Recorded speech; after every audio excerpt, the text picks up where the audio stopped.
المشبك السوداني اللي بصراحة سميناه مشبك دمع العين لأنه جربناه بأربع أدوات منزلية، منها الشطافة دي أو الشطافة اللي بتشيلها معاك في كل حتة. كنا مشترينها جديدة وغسلناها يا أخواننا، وتعالوا حنشوف النتيجة هل بتنفع. شاهدوا لنهاية الفيديو لأنه إحنا ما عندنا المكنة التقليدية الحديدية، وبرضو جربناه بهراسة الفول الستانلي ستيل. هل حتنفع معانا؟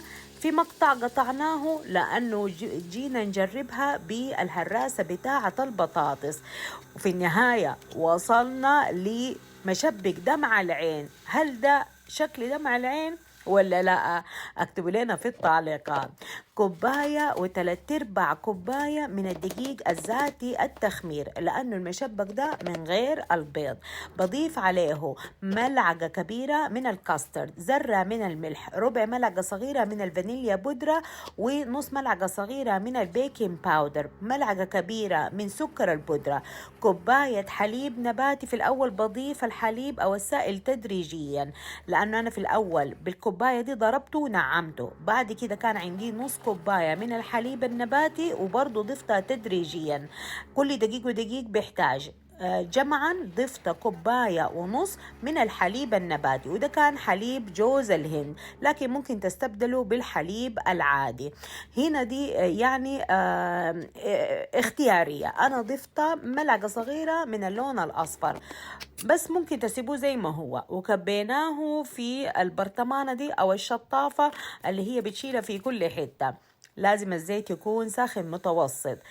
دوسنا أول حاجة بصراحة فرتك في كل حتة، قلنا لا، عملنا خلطة جديدة وخطيناها في الصحن، عايزين نجربها بهراسة الفول. خطيناه في الأول في الزيت الساخن وجينا نعملها. بصراحة تعبتنا، طلعت شوية لكن في النهاية لصقت. رجعنا تاني قلنا نشوف أدوات منزلية كده نعمل بيها المشبك. جينا بعلبة العسل دي، قلنا نفضي منها العسل، خطينا فيها الموية السخنة، البرطمانة برضو طفقت معنا، قلنا لا حنستمر. خطينا الغطا، وفي النهاية قدرنا إحنا نعمل مشبك دمع العين. يعني آخر يعني تجربة نجحت معانا. اكتبوا لنا في التعليقات لو انتوا كنتوا محلنا كنتوا استمريتوا ولا وقفتوا ورميتوا الخلطة.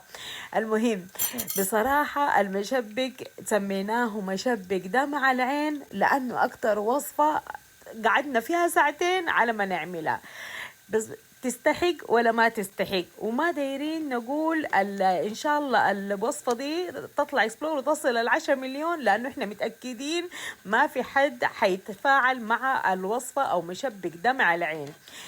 ترشوا عليها السكر بودرة أو تعملوها بالعسل، ده كله اختياري. شايفين كيف الاستمرار وإحنا في سن الكبير ده لسه قاعدين بنكابس في السوشيال ميديا.